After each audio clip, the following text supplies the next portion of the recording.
Bonjour à tous et bienvenue sur la Formule 27, votre chaîne favorite qui partage toujours des astuces avec vous sur Excel.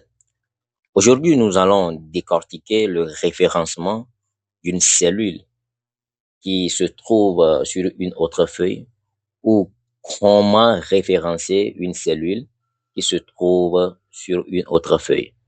Donc, nous allons illustrer cette astuce avec les ventes du premier trimestre de l'année, c'est-à-dire les ventes de janvier, février et mars. Donc, si nous prenons le mois de janvier, nous allons constater que nous avons trois vendeurs ici, et dont Anani, François, Nickel. Donc, et ces vendeurs ont effectué des ventes dans le mois de janvier et aussi dans le mois de février, ils ont effectué des ventes et dans le mois de mars. Donc, sur la feuille trimestre 1, nous allons ici faire le récapitulatif des ventes des trois premiers mois de l'année. Donc, nous allons constater que nous avons les totaux des ventes des trois premiers mois. Donc, le janvier, il y a février ici et nous avons mars ici aussi également. Donc, pour faire le référencement, il suffit tout simplement de créer un tableau ici. Voilà, j'ai sélectionné la plage qui va me servir du tableau. Donc, moi, je viens tout simplement ici dans l'onglet Accueil tableau et je sélectionne toutes les bordures.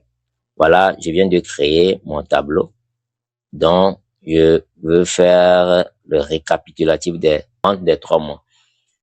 Donc, pour ce faire, je saisis tout simplement le premier mois, janvier, ici, janvier, je valide et je vais essayer de dupliquer ça et Excel me génère automatiquement les 2 mois restants. Donc, pour ce faire, il suffit tout simplement pour le récapitulatif des ventes du janvier, je me mets tout simplement ici devant janvier et je mets égal.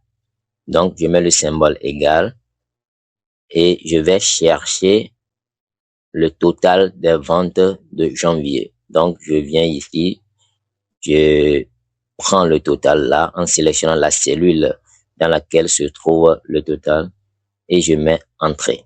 Donc, ici, vous avez constaté que le total des ventes du janvier se retrouve là. Donc, si on se met dessus, vous allez constater égal janvier, point d'exclamation, C8. Donc, Excel est allé chercher l'information qui se trouve dans le mois de janvier. Donc, je viens là pour prendre le récapitulatif des ventes du mois de février. Donc, je me mets tout simplement ici et je mets égal.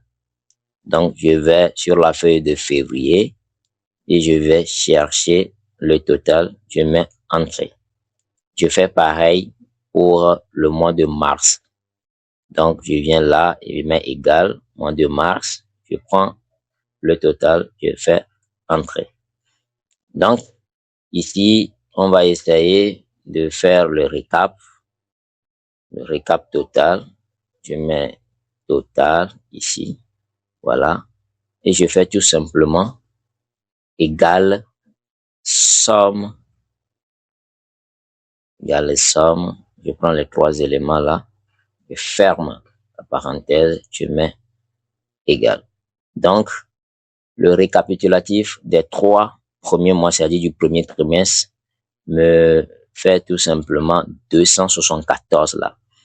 Donc, si j'apporte une modification à un tableau de l'un des 3 premiers mois, vous allez constater tout simplement que ça aura un impact sur le récap.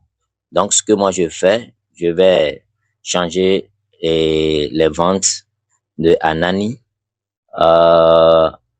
en 52 ici. Quand je valide, vous voyez, il y a eu du changement là.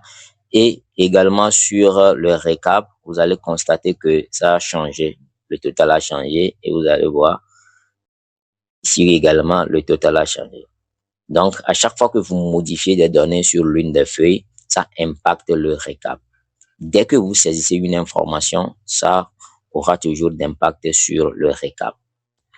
Donc, nous sommes arrivés à la fin de la vidéo d'aujourd'hui et je vous invite à vous abonner à la chaîne et n'oubliez pas surtout de partager l'information avec vos proches qui en ont besoin.